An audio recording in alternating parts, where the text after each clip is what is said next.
कुरुक्षेत्र की तरह कलिंग युद्ध ने भी इतिहास की दिशा बदल दी। इसी युद्ध में लाखों लोगों के मारे जाने से व्यथित होकर अशोक ने हिंसा का मार्ग छोड़ बौद्ध धर्म अपनाया। सिंहली अनुश्रुतियों, दीपवंश और महावंश के अनुसार अशोक को भिक्षु निग्रोध ने दीक्षित किया, जबकि दिव्यावदान के अनुसार यह कार्य उपगुप्त ने किया था। अशोक ने अपने शासन में अनेक प्रशासनिक सुधार किए।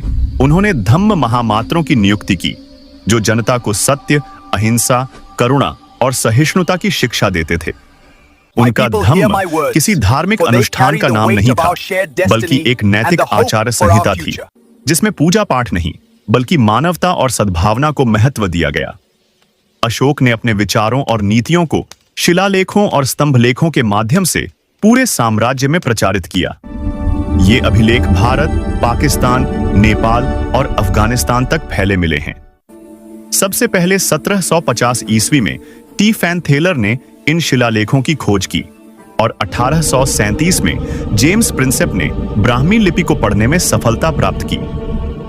अशोक के अभिलेख प्राकृत भाषा में है, जबकि उत्तर पश्चिम में पाए गए अभिलेख खरोष्ठी, ग्रीक और अरमाइक लिपि में हैं। इनसे हमें उनके शासन की नीतियों, धार्मिक विचारों और समाज सुधार की जानकारी मिलती है। उनके प्रसिद्ध वृहत शिलालेख कालसी, गिरनार, धौली, जोगढ़ा और शाहबाजगढ़ी में मिले हैं। इनमें धर्म प्रचार, पशु हिंसा निषेध, प्रशासनिक न्याय और जनता के कल्याण की बातें लिखी हैं।